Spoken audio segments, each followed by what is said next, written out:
The sound of two cruiser tires crunching gravel outside my kitchen window stopped my heart for a second. Red and blue lights painted the white fence my chicken coop, even the garden gnomes in the yard. Standing between the patrol cars, arms folded like she owned the place, was Linda Carter, clipboard in hand. Eyes hard as bottle glass, and I knew in that moment this was never about chickens. I grabbed my deed folder with shaking hands and told the officer, "Before you do anything, please look at these papers."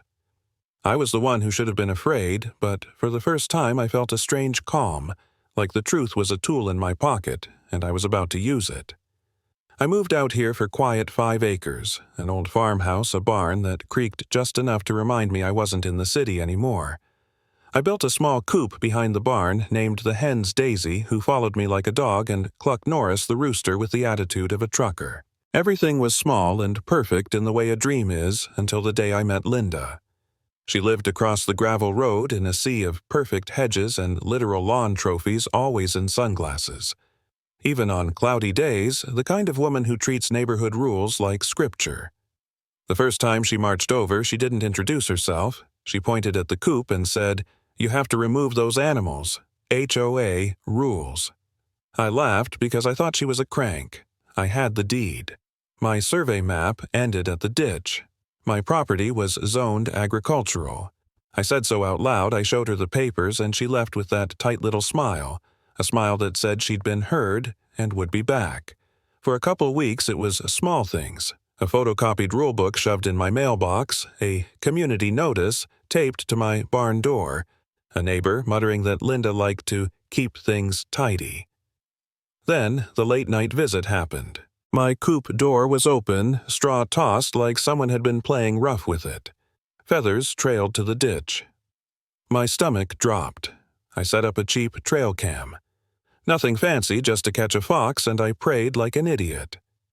The camera showed them Linda, flashlight in hand, and a lean man in a suit I later learned was Mark Phillips from the HOA Compliance Committee, creeping up to my gate at 11:42 p.m. There they were, whispering, tugging at the latch, frozen, then bolting when the hens squawked. I printed the frameouts, drove to the sheriff's office, and sat in the fluorescent light while Sheriff Reed flipped through the photos. He sighed the way small-town cops do when they've seen this pattern before. "She likes to make a scene," he said, then added a pair of words that should have ended things, "Be careful." But of course that was not the end. After that came the burn on the fence post. Someone tried to set it alight near the coop, and the envelope with the red smudged fingertip that said, "Stop digging." That letter haunted me more than the broken latch. Who puts a smear like that on a note, unless they're trying to send a message you can feel in your gut? I won't pretend I didn't get scared. There were nights I sat on the porch and thought about packing a box and leaving. I asked myself more than once, am I making this up? Did I misread the deed? Is this hillbilly stubbornness, or am I actually being targeted? There was a voice in my head that wanted me to trade the fight for peace to cook one more pie, hand it to the neighbors, and pretend this wasn't my problem. I cried, not loudly, but enough that my pillows were wet, and for the first time since I moved out here I considered the cheap apartment near the freeway that smelled like bleach and anonymity. Then Mark Phillips showed up at my back gate with a stack of old photos and a confession that smelled like wine and regret. He told me, quiet and ashamed, about a buried water line a contractor had routed a supply through my land years ago. Marfield Construction had used the property without permission, then covered it up. If that came to light, the HOA would owe big money. Linda wanted my land out from under me because if she could make me go, she could bury the paper trail, avoid the bill, and keep the neighborhood nice on her ledger. The anger that rose in me then was different from the fear. It was the slow, clean kind that makes you start keeping receipts. I stopped thinking in terms of chickens and started thinking in terms of deeds and maps and every small injustice that ever made me say to myself, someone should do something. I was that someone. I dug. I put the shovel in the same place where old maps hinted at a line, and after an hour, the metal ring echoed under my blade. I found a rusting pipe humming faintly, the kind of thing that makes your face go cold because suddenly you see how big the lie was. I called Sheriff Reed. He came with that same calm voice that used to reassure me until he didn't. After the county utilities came out and confirmed the line, the stakes went up. Linda pushed harder unsigned petitions in neighbors' mailboxes, a formal but flimsy annexation proposal, a notice that the HOA board would convene to discuss boundary revisions. Then the real ugliness arrived. Someone cut my generator's fuel line.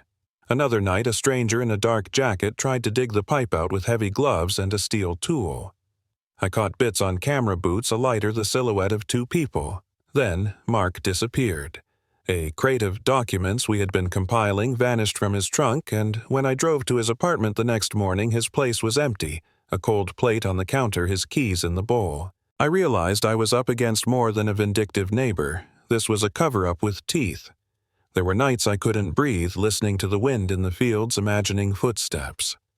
Then, someone left a folder on my porch, damp from dew, old construction photos with Linda's face in a hard hat smiling beside bulldozers. Her signature was on blueprints. She'd been more than a busybody. She was part of the build, part of the decisions that routed that line through my land. Suddenly, the motive snapped into place clean as glass. She had engineered the mess, and now she wanted to make sure no one uncovered it. I brought the photos and the pipe report to County Environmental. They came back with a list of words I had never wanted to hear: unauthorized installation, possible contamination. That night, a black SUV pulled up and a man shoved a flashlight through my mailbox and drove off. Inside the envelope were photos of Marfield Crew's invoices stamped with a name I recognized, HydroWorks, and a list of payments. At 2 a.m., someone tried to cut the pipe.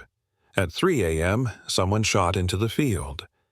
I took a rifle from the back of the barn and stood in the rain with the thunder on my shoulder, because there are moments when the choice is run or stand. I did not aim to kill. I aimed to make them think twice. They fired anyway, and a slug hit the dirt at my feet. I don't know how to truthfully describe the way fear tastes at that moment, metallic and distant. I ran. I hid. I breathed, and when the adrenaline drained, I crawled back out and found the crate that would change everything. It was fresh new wood, not the old rotten thing we'd found earlier. Inside were invoices, signed checks, emails, a paper trail that named names: HydroWorks Marfield, a list of county contacts, and Sheriff Reed. I clutched those papers like a rosary and called the one person in this town who had never lied to me Tom Jensen. Old Tom drove down in the dead of night, shotgun in the passenger seat, and a grim face, because this was no longer about chickens and HOA bylaws. This was criminal. He called in a favor in a neighboring county, and before dawn, real deputies in real uniforms came through my yard like a sunrise. They took statements, they read warrants, and they moved fast.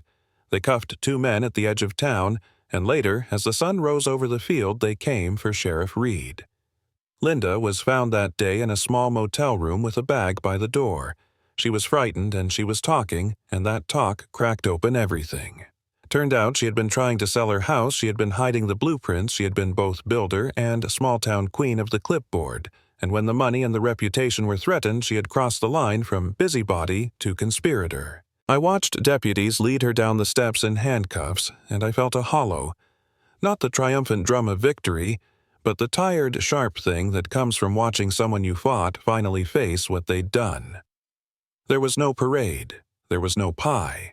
There was paperwork and cameras and the slow grinding of county offices putting things right, and even then I knew there would be hearings and lawyers and paying capital P and cleanup budgets and probably more secrets.